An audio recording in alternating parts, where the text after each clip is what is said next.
착해요. 괜찮아. A few moments later.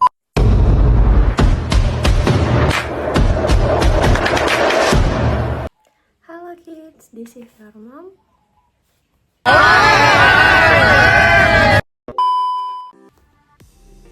Halo everyone, assalamualaikum warahmatullahi wabarakatuh. Perkenalkan, nama saya Wulantri Cahayaningrum dari kelas RA2 Fakultas Hukum Universitas Primagraha dengan NIM 221042 dengan dosen pengampu hukum perikatan yaitu Ibu Dika Ratu Marfuatun SHMA. Nah, di sini saya akan membahas tentang hukum perjanjian Islam. Mari kita simak dan dengarkan videonya. Bye-bye! Saya akan membahas tentang pengertian hukum perjanjian Islam.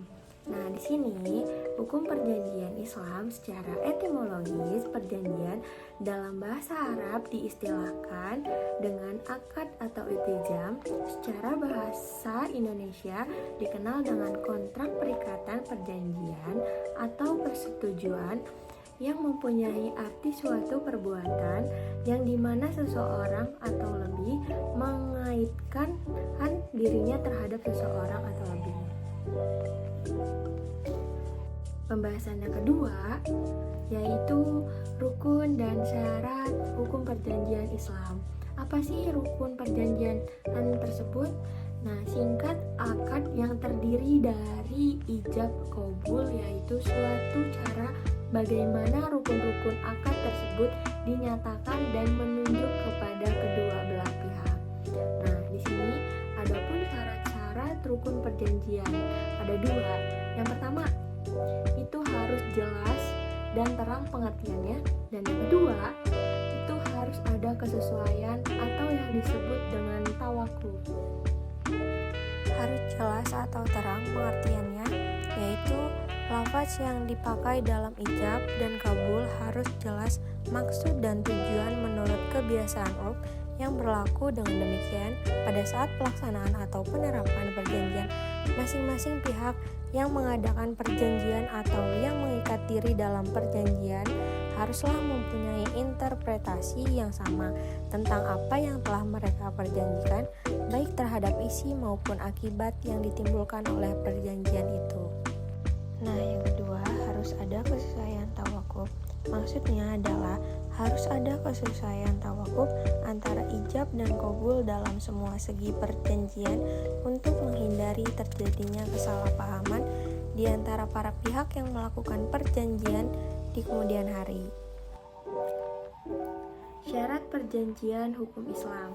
Pada umumnya, syarat akad ada 8 macam, yaitu tamyiz yang berbilang persatuan ijab atau qabul, kesepakatan, kesatuan majelis akad, objek akad dapat diserahkan dengan objek tertentu atau dapat ditentukan dengan akad had yang dapat ditransaksikan, yang artinya berupa hak benda, hak yang bernilai dan dimiliki, atau yang dimaksud mutakawin dan mamluk yang bertujuan untuk tidak bertentangan dengan syariat.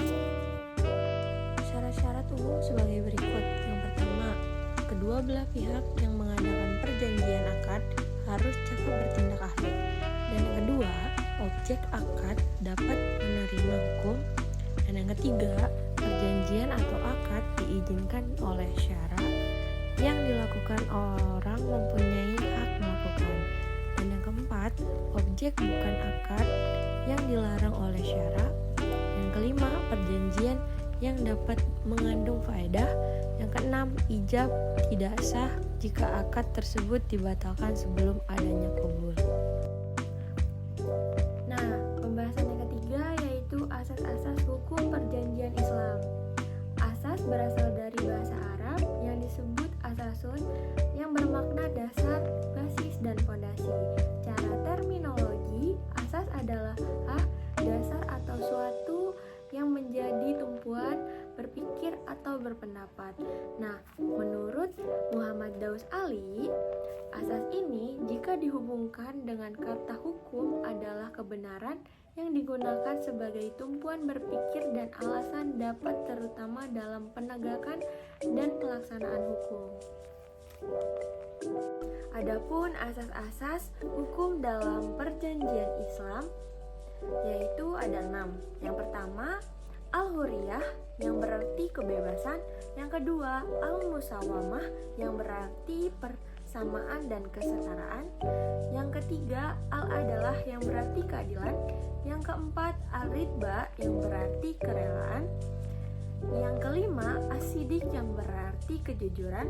Dan yang terakhir, al-kitabiyah yang berarti tertulis. Nah, pembahasan yang terakhir yaitu berakhirnya hukum perjanjian Islam.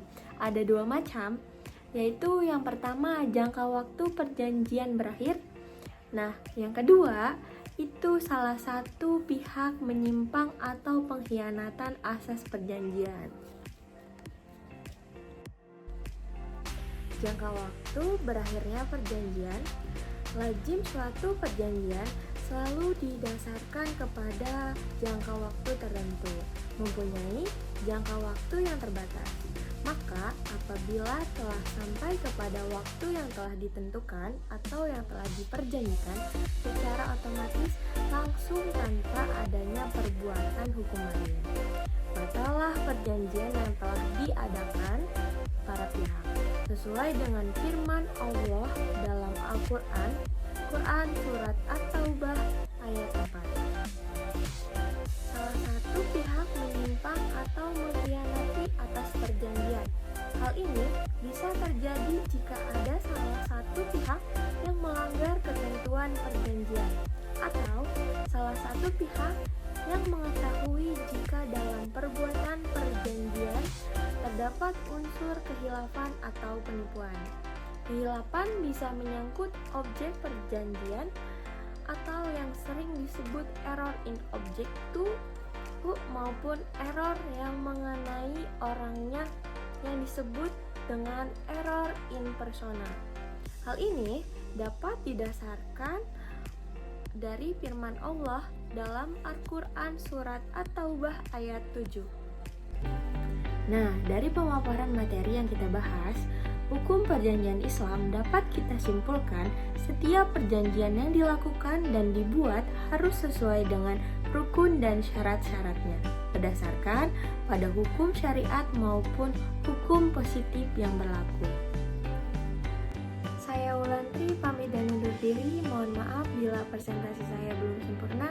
Jika ada yang sempurna mungkin saat kita masih bersama. Sekian, billahi taufiq wal hidayah. Wassalamualaikum warahmatullahi wabarakatuh. Thank you.